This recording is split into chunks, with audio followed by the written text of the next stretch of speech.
This is Hishaunda when she was younger. Hishaunda Riles lives for her 3 children. Hassan was followed by his brother Harrell, who was followed by their baby sister. If I don't give Hishaunda what she asks, she'll have a little temper tantrum.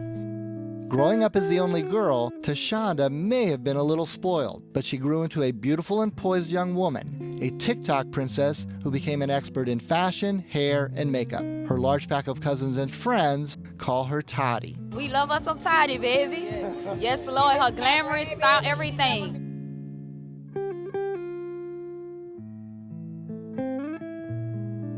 Very respectable young lady. I always taught them, even at the age, yes ma'am, no sir. Riles surrounded her kids with love, just like she was raised, but without the hard edge of violence that hit her when she was in 8th grade. I watched my mama go through it.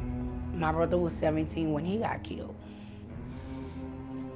And I watched other family members, but I never thought in a million years I would be standing in their shoes.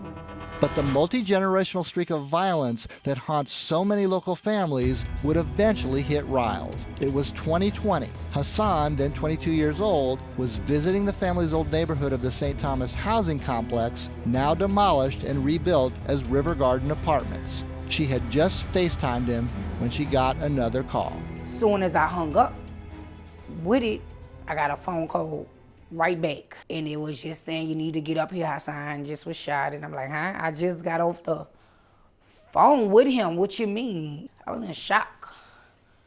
You know, and it's just, when I got up there, he didn't make it. Hassan did have his own previous troubles with the law, including jail time at 17 for being an accessory to an armed robbery. But he turned his life around, working, paying off his fines, getting a GED. This is Hassan. More than anything, Hassan tried to teach his younger siblings about the dangers of the street, especially Hishaunda. And Hassan was very overprotective of her. With Hassan no longer around to be the man of the house, Riles imposed her own mother-hen version of keeping her 2 younger kids safe. For her baby girl especially, even at the risk of turning her into a sheltered schoolgirl. So when Hishaunda started spending time with a serious boyfriend as she was wrapping up her senior year at Douglas High School, Riles insisted that he live with her in their house in the 7th Ward so her daughter wouldn't spend so much time with him where he lives on the West Bank.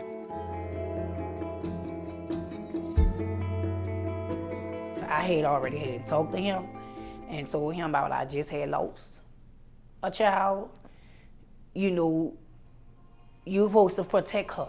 As Hishaunda approached graduation, she was flourishing. She got accepted into several colleges and set her sights on becoming a nurse. She could have picked Dillard, Loyola, Xavier, top schools. A detective called the school and said it was an accident. I never even knew he even had a gun in my house, because if he would have, he wouldn't have been allowed in my house. Sean May was arrested. He remains in jail, awaiting trial for manslaughter. He originally was booked with negligent homicide, telling police his gun went off accidentally. But when a grand jury heard more about the case, including the gun going off twice, then May allegedly fleeing the scene and throwing the weapon into a canal, the panel upgraded the charges to manslaughter and obstruction of justice.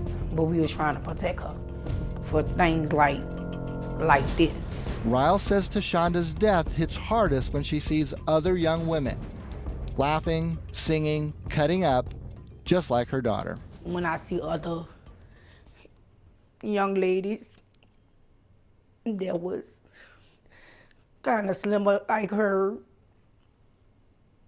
and I just look at them and it just remind me so much of her. And sometimes I have to just walk away because I'm like, my daughter's supposed to still be here.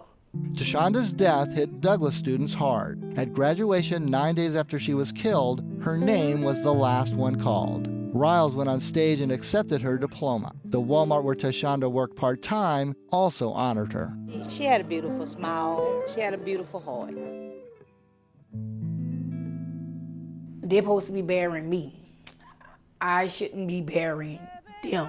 Just last week, family and friends gathered on her birthday for a memorial. They released balloons. One of her cousins sang a tribute.